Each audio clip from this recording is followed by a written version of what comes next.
আসসালামু আলাইকুম সবাইকে নতুন একটা ভিডিওতে স্বাগতম শুভেচ্ছা। আশা করি সবাই ভালো আছেন।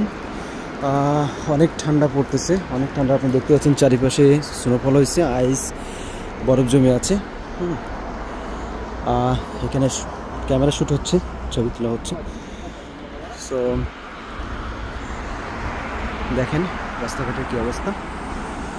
আমি এই ভিডিওতে আসার কারণ হচ্ছে আমাদের কয়েকটা ভাই জিজ্ঞাসা করছে ক্যাফে ভার্দের সম্বন্ধে, যে ক্যাফে ভার্দে গেলে কিভাবে যাওয়া যায়, ক্যাফে ভার্দে গেলে কি পাসপোর্ট পাওয়া যায় বা লিগ্যালিটি হওয়া যায়। ভাই, ক্যাফে ভার্দে গেলে 100% পাসপোর্ট পাবেন, এটার কোনো মিস নাই। ক্যাফে ভার্দেতে আপনি যখন যাবেন, আপনার যাওয়ার প্রথম রুটটা দেখতে হবে। কারণ বাংলাদেশের প্রেক্ষাপটে জানি না বাংলাদেশ থেকে এয়ারপোর্ট থেকে আপনাকে ছাড়বে কি না। তো যদি আপনি মিডল ইস্টের কোনো দেশ থেকে হন, মিডল ইস্ট, মালয়েশিয়া বা অন্যান্য দেশ থেকে যেতে চান বাংলাদেশের বাইরে, তাহলে হয়তো যেতে পারেন। ওকে, ক্যাফে ভার্দে গেলে ক্যাফে ভার্দের স্যালারিও আলহামদুলিল্লাহ ভালো। নর্মালি আপনি থেকে খেয়ে সমস্ত কিছু খরচ খরচা বাদ দিয়েও $500-700 রাখতে পারবেন।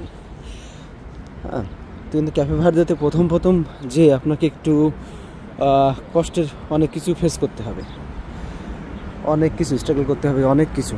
আপনাকে ওখানে ভাষা, ওরা পর্তুগিজ শাসিত একটা অঞ্চল, তো ওরা সেই অনুযায়ী পর্তুগিজ ভাষা ইউজ করে। ইংলিশটা খুবই কম চলে, আপনি এশিয়ান কারোরই পাবেন না। আপনাকে যেতে হলে, যেমন আমরা দুবাই থেকে যদি আপনি ফ্লাইট করেন, দুবাই থেকে যাবে হচ্ছে আপনার ইথিওপিয়া থেকে টোগো থেকে সিনেগাল থেকে প্যারিয়া, আপনার হচ্ছে কাউভার্দে প্যারিয়া যাবে। তো ওখানে আপনি জব পেতে পারেন। আর ওখানে খুব সহজে নাগরিকত্ব নিতে গেলে বিবাহটা খুবই সহজ। কন্ট্যাক্ট ম্যারেজ, মানে শর্টকাটে কন্ট্যাক্ট ম্যারেজ করে আপনি পাসপোর্ট অর্জন করতে পারেন। বা ওখানে 2 বছর স্টে করলে আপনি পাসপোর্ট পাবেন। আগে 1 বছর ছিল। তারপরে আর্জেন্টিনা, যেমন কিছুদিনের মধ্যে আমি আর্জেন্টিনা যাব, কারণ আমাকে যেতে হবে হচ্ছে ফালকন আইল্যান্ড। এটা হচ্ছে ব্রিটিশ একটা কলোনি, ব্রিটিশের অন্তর্ভুক্ত। তো সেই ক্ষেত্রে আমাকে যেতে হবে আর্জেন্টিনা হয়ে। তো ওখানকার ডিটেলসটাও আমি আপনাদেরকে বলবো। নতুন একটা দেশ।